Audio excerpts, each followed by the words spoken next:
All right, let's talk about it. That blank page, the blinking cursor, the deadline that just keeps getting closer, we have all been there. Academic writing can seriously feel like some secret code that you were never taught.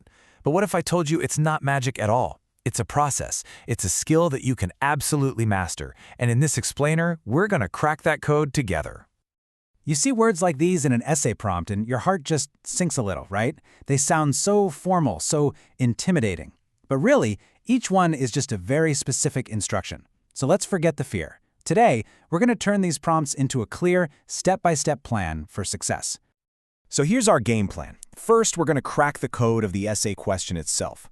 Then we'll build the perfect structure, a blueprint you can use every single time. After that, we'll level up with some techniques for writing with authority. And finally, we'll cover that final polish that takes your work from pretty good to genuinely great. Let's start right at the beginning, because honestly, the secret to a great essay is figuring out exactly what you're being asked to do before you even write a single word. This is where you really set yourself up for a win. It's the big question, isn't it? You've got your topic, you've got your prompt, but what's the first actual step you take? Well, I'll tell you what it's not.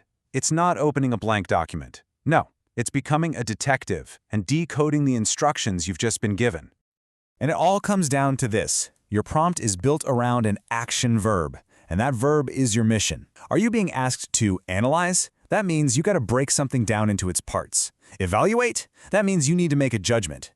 These aren't just suggestions. They are the core task of your entire essay.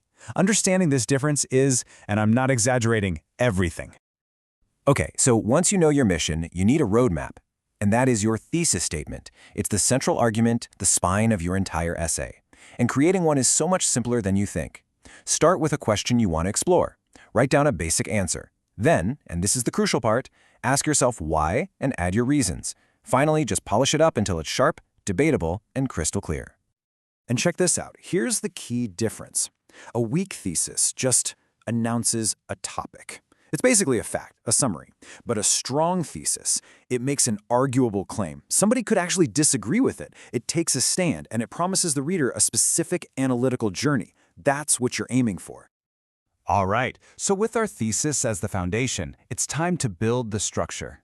You know, the structure of an academic essay isn't some big mystery. It's a reliable, logical blueprint that organizes your ideas and guides your reader from start to finish.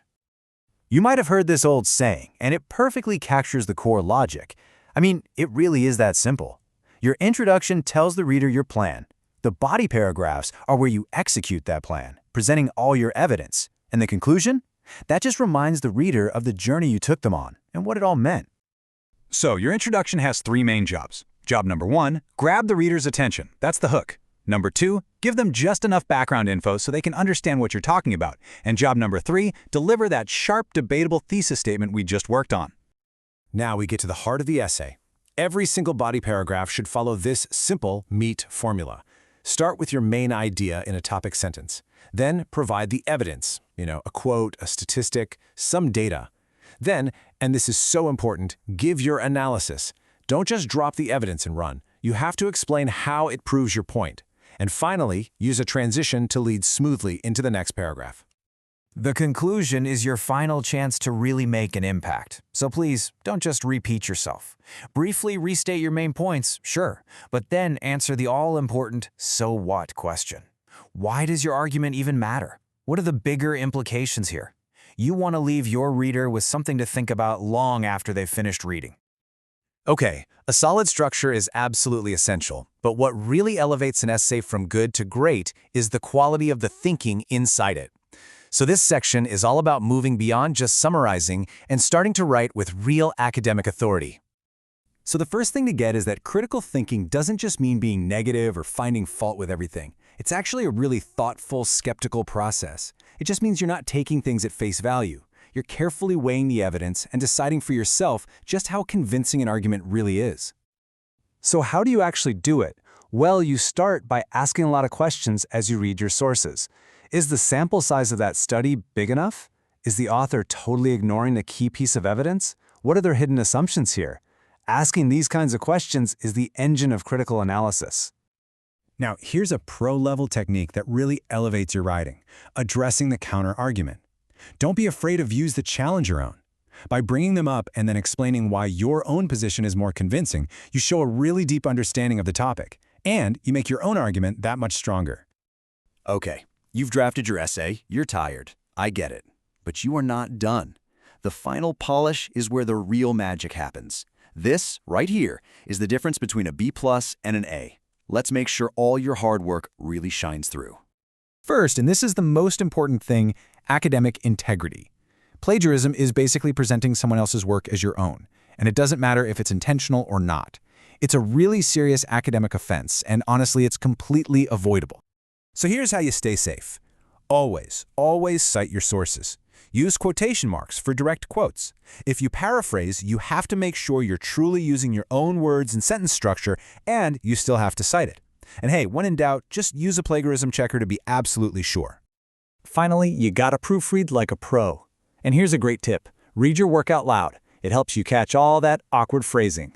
See, your brain is so familiar with what you meant to write that it will skip right over typos. But your ears, they won't. Check for those run-on sentences. Double-check common mix-ups like there, and there. A clean, error-free paper just shows respect for your reader and for your own hard work. So, there you have it. If you take one thing away from all this, let it be this. Writing a powerful academic essay isn't some innate talent you're born with. It's a structured, learnable process. From decoding the prompt all the way to the final proofread, it's just a series of steps that anyone can follow. And here's a final thought for you. This method, breaking down a problem, building a thesis, supporting it with evidence, and even anticipating counterarguments, it isn't just for essays. It's an incredibly powerful tool for thinking. So how could you use it to make a case at work, or to win a debate with a friend, or maybe just to understand the world a little more clearly? It's something to think about.